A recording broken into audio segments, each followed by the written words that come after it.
Bien-aimés dans le Seigneur, je vous salue dans le précieux nom de Sa Majesté, le Roi des Gloires. Shalom, où que vous vous retrouvez en ce moment, à cette matinée, nous vous disons bonjour. Bien-aimés dans le Seigneur, je vous salue dans le précieux nom de Sa Majesté, le Roi des Gloires, à savoir Jésus-Christ, le Roi des Gloires. Prions. Père Céleste, au nom de Jésus-Christ, je te loue, je te glorifie. Merci Seigneur Jésus-Christ, et gloire et louange à toi, Saint-Esprit, les communicateurs indispensables de la grâce. Ils seront tous enseignés de Dieu, grande sera leur prospérité.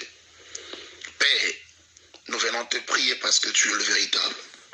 Nous venons que tu nous sanctifies en accord avec ta parole qui dit recherchez la paix avec tous et la sanctification sans laquelle personne ne verra Dieu.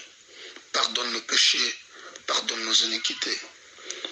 Lave nos vies en accord avec Psaume 51, le verset 9 qui dit lave-moi avec l'hysope et je serai pire, lave-moi et je serai plus blanc que la neige. Père, ne nous cache pas ta face et ne nous retire pas ton Esprit Saint. Père, nous venons auprès de toi. Que cette parole apporte la paix, la tranquillité et la fermeté en Jésus-Christ et que nous puissions demeurer dans cet amour de Dieu éternellement. Ainsi nous avons ainsi prié. Amen. Très chers frères et sœurs dans le Seigneur, nous venons partager dans un thème que nous l'avons, que je l'ai intitulé Garde de silence, l'Éternel combattra pour vous. Vous savez, bien-aimés dans le Seigneur, il arrive des moments où l'Éternel aime nous observer dans le moment de combat. Il arrive des moments où l'Éternel te fixe son regard, afin de regarder en toi si pendant le vent qui a soufflé dans ta vie, si pendant la tempête qui a soufflé dans ta famille, quelle sera ta réaction? Je m'en vais rapidement lire dans le livre de Exode, chapitre 14, le verset 12 à 14. Lisons la parole du Seigneur. N'est-ce pas là ce que nous te disions en Égypte? Laisse-nous servir les Égyptiens, car nous aimons mieux servir les Égyptiens que de mourir au désert. Moïse répondit au peuple, ne craignez rien, restez en place et regardez la délivrance que l'Éternel va vous accorder en ces jours. Car les Égyptiens que vous voyez aujourd'hui, vous ne le verrez plus jamais. L'Éternel combattra pour vous et vous, gardez le silence. Écoutez, bien-aimés dans le Seigneur, il y a des gens par lesquels l'Éternel a visité, mais à cause d'une tempête, à cause d'un vent, il y a certains qui se sont retournés à leur ancienne vie. Il y a de ceux-là qui se sont même dit, oh, la promesse a tardé. Il est mieux pour nous de vivre comme on veut. Bien-aimé, je suis venu te dire, tant que nous sommes sur la terre, le combat sera toujours là. L'ennemi, les adversaires chercheront toujours à rôder tout autour de nous. Mais une chose, ne perds pas ton identité. La promesse de Dieu en toi te conduira au lieu que Dieu attend de toi. La promesse de Dieu en toi te conduira vers les canaux que Dieu a prévus pour nous. Bon, je suis venu dire à un frère, à une sœur ce matin, à un papa, à une maman, notre canal c'est Jésus-Christ. J'aimerais te réconforter ce matin en te disant, ne regarde pas le combat qui est devant toi, mais fixe ton regard vers le Dieu qui donne la victoire à tout combat. Notre Dieu est là. Moïse, lui qui était un grand prophète de la Bible, lui qui a frappé de feu en Égypte, lui qui a desserré la ceinture des pharaons, mais lorsqu'il se retrouve avec le peuple devant la mer Rouge, la Bible dit, oh Moïse implora le nom de l'Éternel. Moïse cria Éternel. J'aimerais dire à quelqu'un, il y aura toujours quelque chose que Dieu laissera en toi, malgré l'onction que tu as, malgré la grâce que tu as, malgré les dons, malgré les potentialités qui sont en toi, malgré tout ce que tu peux avoir comme capacité. Mais il y aura toujours quelque chose que Dieu laissera en toi qui te poussera à avoir besoin de lui. Vous savez, bien aimé, un homme dans la Bible au nom de Paul, Saul de Tarse au nom de Paul. Lui qui, on mettait des linges sur son dos et on mettait sur des malades. Les malades étaient guéris. Lui qui faisait de miracles. Mais Dieu l'avait gardé avec son bossu. Imaginez, lui qui faisait de miracles. Mais si Dieu avait gardé ça, c'était pour sa gloire. Je suis venu dire à quelqu'un, même si le combat est là, même si l'ennemi te fait croire que c'est fini pour toi, dis-toi que la promesse de Dieu est en moi.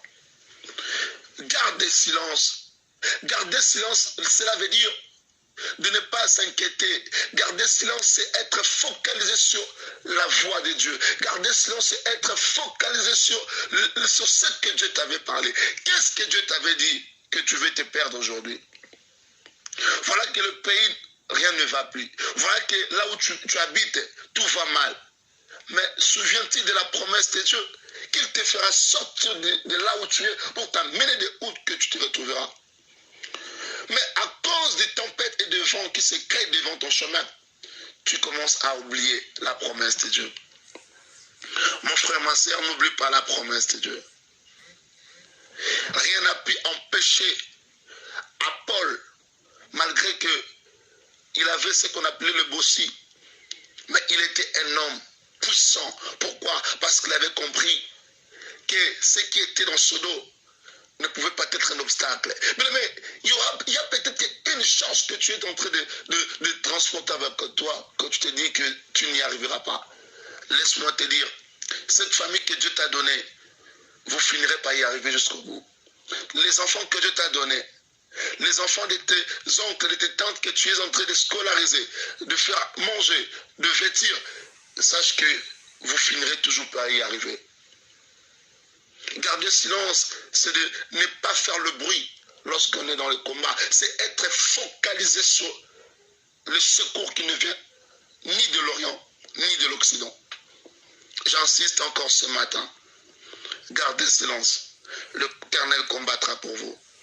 J'ai dit à une famille, malgré les vents et les tempêtes qui a soufflé dans votre famille, l'Éternel est fidèle. L'Éternel, il est fidèle. Je dis encore, l'Éternel est fidèle. L'Éternel, il se lève toujours le dernier. L'Éternel se lèvera toujours dans votre famille. L'Éternel se lèvera toujours dans ton travail. Là où les gens se complotent contre toi, toi, garde silence. Garder silence, c'est de ne pas faire le bruit extérieurement, mais c'est de parler intérieurement à ton Dieu. Voilà pourquoi j'insiste pour te dire, garder silence ne veut pas dire que tu t'étais, mais cela veut dire que tu puisses t'adresser qu'à celui qui a fait promesse. Parce que lorsque Moïse a dit garder silence, vous verrez que les enfants d'Israël continuaient toujours à parler. Mais Moïse était concentré à parler à Dieu. C'est au moment où tout va mal, c'est le plus bon moment que Dieu te regarde pour savoir quelle serait ton attitude. Je suis venu te dire, je suis venu te rappeler que quand tout va mal, sache qu'il y a un Dieu qui t'observe. Quand tout va mal, n'oublie pas d'adresser une parole à Dieu. C'est ce qu'avait fait Moïse. Quand tout allait mal, il s'est adressé à Dieu. Et l'Éternel leur a répondu.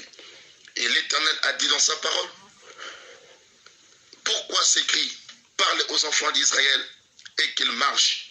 Écoutez une chose encore.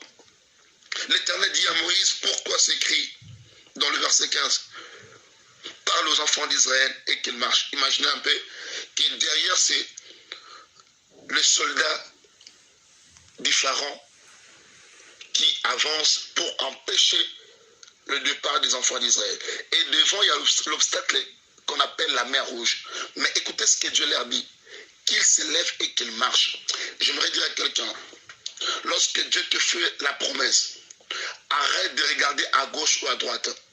Reste focalisé sur sa parole. Car ce qui sauve, c'est la parole de Dieu. Comme la parole a été déjà libérée, qu'il marche, il savait déjà qu'il allait frayer un chemin devant eux. Je dis à quelqu'un que ce matin, que Dieu puisse frayer un chemin devant toi. Là où tu te sentais bloqué, l'Éternel a des possibilités de te frayer un chemin. Que ta famille puisse trouver un chemin. Que dans ton travail, que le succès t'accompagne. Que le miracle soit possible et que la crainte de Dieu soit sur nous et que le Saint-Esprit nous aide dans le nom précieux de sa majesté, le roi de gloire, que nous avons ainsi prié, ainsi déclaré au nom de Jésus-Christ. Amen.